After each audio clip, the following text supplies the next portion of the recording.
was past midnight in a quiet village on the edge of Eket. Inyo Bong, a small girl everyone called Ini, woke up to a soft scratch-scratch sound on the floor. The night was hot and still, and a dim lantern on the table cast long shadows on the mud brick walls. She held her breath as she peered over the side of her bed, clutching her thin blanket tightly. Her clay doll, which she had left on the shelf before sleeping, was now sitting upright on the floor and staring straight at her, as if it had moved on its own. Ini's heart beat fast like the wings of a trapped bird. She wanted to call out for her father or grandmother, but their rooms were in the next part of the house, and her voice felt stuck in her throat.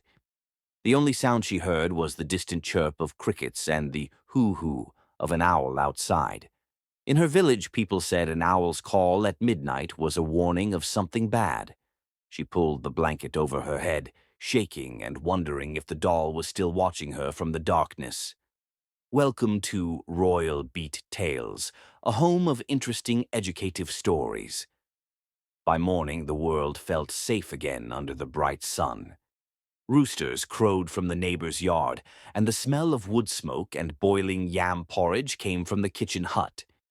Ini slowly uncovered her head and found the clay doll exactly where she last saw it, sitting on the floor with its round painted eyes looking upward. In the daylight, the doll named Mama looked harmless and still. Ini sighed with relief and picked up Mama gently, but a cold feeling still nibbled at her tummy as she remembered the strange sounds from the night before. Ini was a lonely girl who lived with her father and grandmother in a small yard with a couple of huts. Her mother had died when she was very little, and her father worked long hours fishing on the Akwa Ibom River, so he was often away. She had no siblings to play with, and other children in the village rarely came by.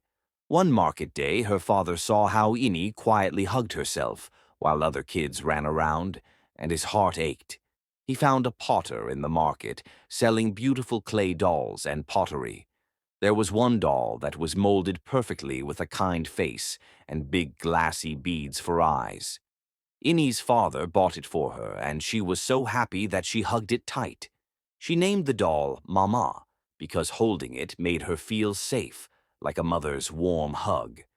From that day on, she often ate her meals with only the silent doll for company, dipping gari, cassava flakes, into a bowl of afang soup and pretending that Mama was eating with her. She never knew that the clay used to make Mama came from a soil that held a dark, hidden secret. Not far from the village was an old field dotted with wild grasses and an old iroko tree. Long ago, something terrible happened there, and many people were buried in that ground without proper graves. The villagers rarely spoke of it, but some called it the restless field because they believed the spirits there could not sleep. The potter who made the doll had dug his clay from that very soil, shaping dolls and pots from earth filled with restless souls. Ini's doll, Mama, was made from that cursed clay. Of course, little Ini didn't know this when she held her doll every day. She played with Mama, talking to her as if the doll were alive, and she shared all her secrets and feelings. But the ground that birthed the doll carried lonely and angry spirits. And at night, those spirits listened when the little girl spoke. A few nights later, Ini carefully placed Mama on a wooden chair before bedtime. She patted the doll's head and smiled. "Good night, Mama," she whispered as she always did.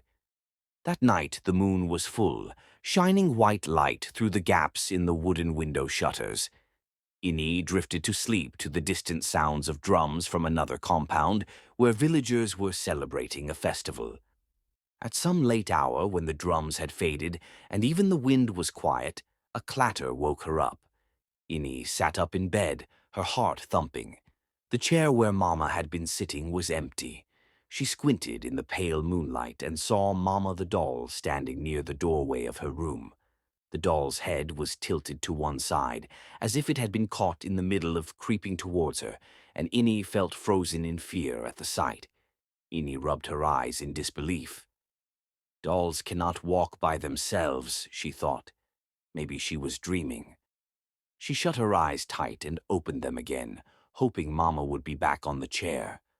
But Mama was still there by the door, slightly closer than before. The doll's shadow on the floor looked long and twisted in the moonlight. Innie whimpered softly, too afraid to move or scream. In the corner, the tiny flame of the lantern flickered and then went out, making the room completely dark. Innie could hear a faint whisper-like giggle somewhere in the room, and she squeezed her eyes shut, praying for morning to come quickly. In the days that followed, Innie was quiet and pale. Her grandmother noticed and asked if she was feeling sick. Innie wanted to tell her granny about the doll moving at night, but she was scared no one would believe her. When she finally told her father, he patted her head and said she must have had a bad dream. He even carried the clay doll and turned it around playfully, showing her its stiff clay legs. "See, Mama is just a doll. It cannot walk," he said gently. Innie tried to smile, and for a moment she felt maybe he was right. During the day, Mama the doll looked perfectly innocent with a sweet, painted smile. Yet every night, Innie trembled under her sheets, waiting for the slightest sound, certain that Mama would move in the dark when no adults could see. One afternoon, as the sun hung low and orange in the sky, Innie sat outside under a mango tree with Mama in her lap. She watched other children playing tag between the huts, their laughter echoing. A boy named Eket from the next compound ran past and saw Innie whispering to her doll. He stopped and laughed at her, pointing at the dusty old doll. "Innie is playing with a clay doll. What a baby," Eket teased loudly. Innie felt her cheeks burn with shame and hugged Mama tighter. As Eket ran off, Innie looked down at the doll's face. For a split second, she thought the doll's ever-smiling mouth had turned into a frown. She blinked, and it was gone. The painted smile was there as always. That night, beneath a sky full of silent stars, something would happen that no one in the village could explain. Late that night, Innie woke again to a soft creaking sound. She mustered courage and peeked out of her mosquito net. Moonlight poured in, and she saw that Mama was not at the foot of her bed, where she had left it. Panicking, Innie slid out of bed and tiptoed to her door. The front door of the house was slightly open, swaying in the night breeze. Gathering all her courage, Innie stepped outside into the yard. The ground was cool on her bare feet, and the air smelled of dew and of cooking fires that had long died out. She saw tiny footprints in the damp red earth, footprints that looked like they were made by small feet or little doll feet, leading out of the yard. They headed toward the path that led to Adette's house down the road. Innie's hands shook as she realized Mama was gone from the house, moving somewhere in the darkness all by itself. The next morning, news of what happened swept quickly through the village. Eket, the boy who had teased Innie, was missing. His mother was wailing at the village square, and people gathered to help search for him. They found only his small slippers near the edge of the forest, but no sign of Eket himself. Innie heard the grown-ups whispering that a wild animal or evil spirit might have taken him in the night. She felt a chill because she remembered the tiny footprints she had seen. Inai wanted to tell her grandmother about the footprints and about Mama, but she was too afraid and confused. That day, she kept Mama close by her side, almost afraid to let the doll out of her sight. The doll's clay face looked calm as ever, but Innie's heart was troubled. She could not stop wondering if her only friend was somehow connected to Adit's disappearance, and the thought made her stomach ache with fear. A week passed and the rains came. Heavy showers drummed on the roofs each afternoon, and the nights smelled of wet leaves and mud. Eket had not been found, and the villagers were frightened. People started to lock their doors early and tell their children not to wander off. Some said a wandering evil spirit, or Mbiam, was lurking around. One evening, Innie's grandmother sat by the fire and told a scary story about staying indoors at night, speaking of forest spirits that snatch away naughty children. Ini listened with wide eyes, all the while holding Mama on her lap. As the flames flickered, casting moving shadows on the walls, Ini thought she saw Mama's shadow stretch and move slightly on its own. She quickly looked down at the doll, which sat unmoving like any ordinary toy. Ini's hands felt cold and clammy, and she wondered if she was just imagining these things, or if a real nightmare was unfolding around her. Not long after, another person disappeared. This time it was an old man, a neighbor who had scolded Ini and called her the girl who plays with dead things when he saw her with the clay doll. He had been drunk that afternoon and yelled that the doll was unnatural. Ini had run away in tears, clutching Mama. 2 nights later, that man went missing from his own hut. The villagers found strange marks on the ground by his doorstep, as if something small had scratched at the dirt. The village was in a panic. 2 disappearances with no answers made everyone whisper about curses and angry spirits. Ini heard one worried woman mutter that the troubles began when that new doll came to the village. Another man shushed her, saying it was nonsense, but a few people glanced at Ini with fear in their eyes. Ini felt her throat tighten. She was scared they might take her doll away, but more than that, she was scared of what might happen next. Each night became a trial of terror for the little girl as she fought sleep to try and catch the doll moving, desperate to know the truth about her only friend. Ini's grandmother, Mema Iketi, noticed the fear in her granddaughter's eyes and the uneasy whispers of the villagers. One afternoon, she took Ini inside their hut and gently asked her to tell her everything. With trembling lips, Ini confessed that she thought her doll was walking at night and that she had seen tiny footprints on the ground. Her grandmother's face grew serious. Mama Ikaite had lived a long time and knew many old stories. She remembered the potter who had sold the doll. The old woman's voice shook as she told Ini about the clay. She explained that the potter had dug his clay from the restless field, that cursed place where many souls were buried without rest. Some say the soil there is hungry, that the spirits in it look for living people to join them, Granny Akete whispered. Ini's eyes filled with tears, and she clutched her doll tight, not wanting to believe it could be bad. The grandmother placed a hand on the doll and closed her eyes in a silent prayer. The doll felt oddly warm to her wrinkled hand, as if it was alive. Mama Ekete knew then that something evil dwelled in the doll's clay, and she was sure they had to do something before it was too late. That evening, as the sun set in a blood-red sky, Ini's father and grandmother decided the doll must go back to where it came from. They told Ini they needed to return the doll to the potter, or maybe bury it in the old field to calm the angry spirits.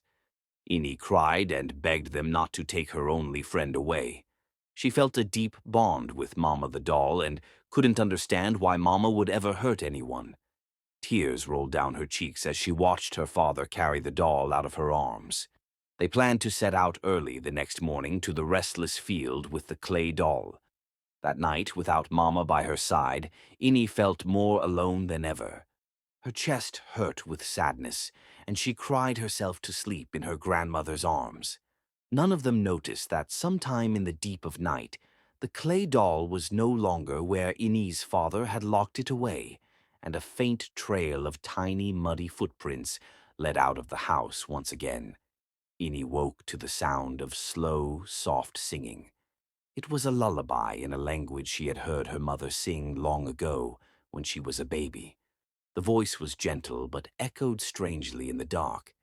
Ini opened her eyes and saw that her bedroom door was open.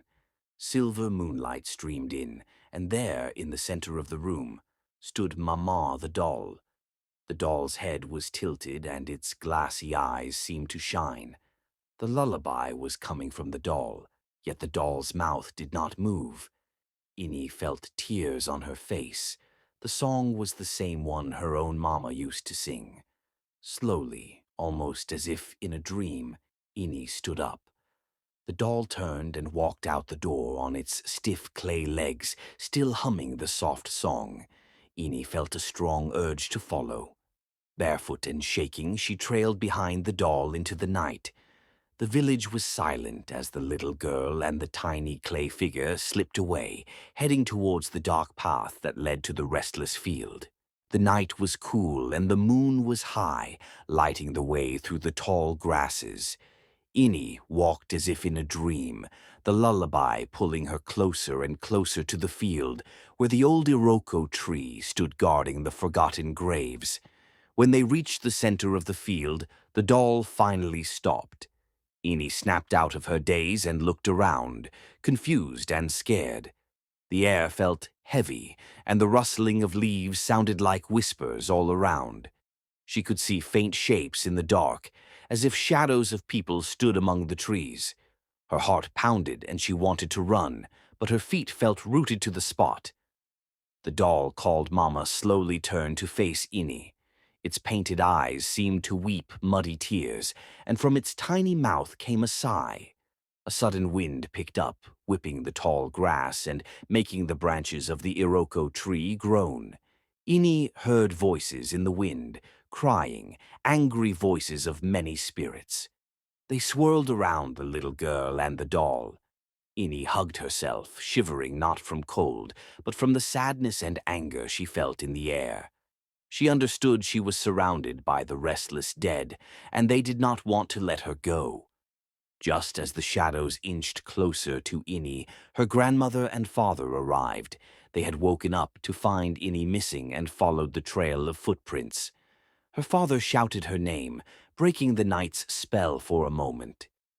Granny Eket held a bright lantern high, and its light seemed to push back the darkness a little. Ini saw her father's arms open, and she ran to him, sobbing. The doll named Mama remained where it stood, its head slowly turning toward the family. The spirits in the field wailed louder, a sound that made the ground tremble. Granny Eket stepped forward with the lantern and a bowl of blessed water she had carried. She bravely sprinkled some water on the doll and around the ground, praying in a shaky voice for the spirits to find peace. The doll let out a piercing cry that sounded like many voices at once, and not like any human. Ini hid her face in her father's shirt, crying. The old Iroko tree above bent as a strong wind blew, and for a moment it felt like the darkness itself was screaming. With one final gust of wind, the doll suddenly cracked and fell to the ground, and all around them the whispering voices fell silent. For a moment none of them dared to move, their hearts pounding in the hush as they wondered if the nightmare was truly over, or if the darkness was only waiting to strike again. The first light of dawn was coloring the sky pale gray, as Ini and her family carefully gathered the pieces of the clay doll. Ini's hands trembled as she picked up the doll's head. She felt like she was saying goodbye to a friend and a ghost all at once. They dug a small hole under the Iroko tree in the field and gently placed every piece of Mama the doll into it. Ini's father covered the hole with soil, and Granny Eket said soft words of blessing, asking the spirits of the restless field to accept this gift and let it be the last they take. Ini sniffled, wiping her nose with the back of her hand, and whispered, "Goodbye, Mama," as they finished burying the doll. She felt a mix of relief and great sadness, but her grandmother put a comforting arm around her. As the family walked away from the restless field, the morning birds began to sing. Yet, in the quiet rustle of the grass behind them, Ini thought she heard a faint whisper saying farewell. In the days that followed, the village slowly returned to normal. The disappearances remained a mystery, but no more people went missing after that night. Ini no longer had her doll and felt lonely at first, but her father and grandmother gave her extra love and attention when they saw her sad eyes. Her father even started coming home earlier from the river to spend evenings with her, telling her funny stories to make her smile again. Sometimes Ini would glance at the shelf where her clay doll used to sit and feel a little ache in her heart. Late at night, when the world was dark and silent, she would remember the gentle lullaby her doll sang with her mother's voice. And although she would never forget the friend that had protected her in such a frightening way, Ini would always wonder if somewhere under the old Iroko tree, the doll named Mama was still watching over her from the shadows. Thanks for watching. Please subscribe, like, and comment for more interesting stories.